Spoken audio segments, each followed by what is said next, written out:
Kayo po ba mga bossing ko ay isa sa mga negosyante or kaya po ay mananaya? At nais nyo po mga bossing ko na magwagi na limpak-limpak na salapi at magkaroon kayo lagi ng malaking benta.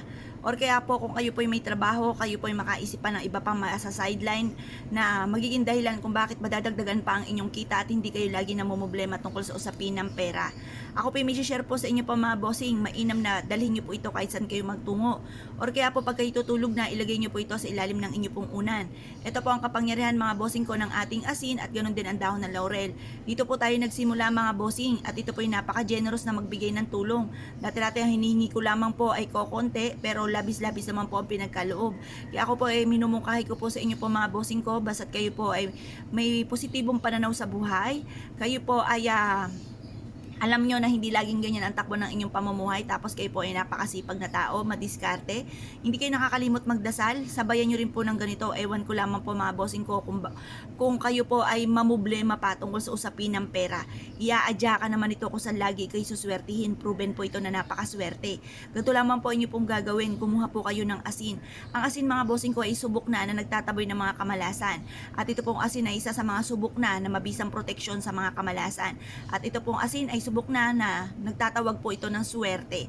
Ito po ay swerte sa pangkalahatan, swerte sa pera, swerte sa kabuhayan, swerte sa buhay pag-ibig, swerte po ito sa buong pamilya para malayo ka rin sa anumang kapahamakan at hindi ka magkaroon ng karamdam at magkaroon ka ng mahabang buhay.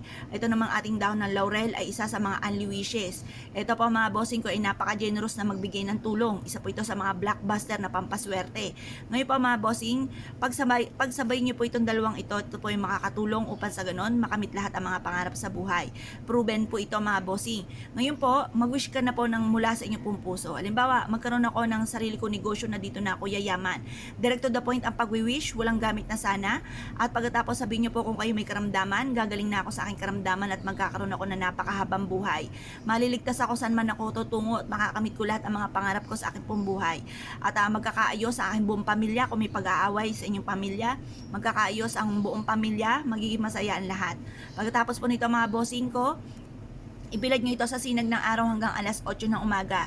Makalipas ang alas 8 ng umaga, kunin nyo po ito, ilagay sa inyo pong bag or ilagay sa inyo pong bulsa, bitbitin kahit saan kayo magtungo. Ang dulot po nito ay napakaswerte. At sa gabi mga bossing ko, ilagay ito sa ilalim ng inyo pong unan. Upang sa ganon, makapahinga po kayo, makatulog ng mahimbing kasi may mga pagkakataon na ang dami mo mga problema, hindi ka makatulog. Kaya kailangan nyo po nito para makatulog ka ng mahimbing at makapag-isip ng tama. Ang mga taong hindi makatulog mga bossing ko, masakit ang ulo pagising at magulong isipan, hindi makaisip ng tama. Kaya yan po, magkakanda, kumbaga magsisegue na lamang po mga bossing ko ang inyo pong mga pinaplano. Kumbaga, wala kasiguraduhan ang tamang solusyon dahil nga po kayo ay walang tulog at kayo po ay kumbaga napapagod ang isipan kaya hindi kayo makapag-isip ng tama at mainit pa ang ulo. Maaaring kapag naging maitin ang ulo, nakaaway na lahat sa miyembro ng inyong pamilya, lahat sa inyo ay galit. Kaya mas mainam meron kang proteksyon, makatulog ka ng mahimbing, makapag-isip ng tama, kakapitan kayo ng swerte. Ngayon pa mga bossing ko kayo pinaniniwala at na-issue po itong gawin, huwag na po kayo magpatumpik-tumpik pa.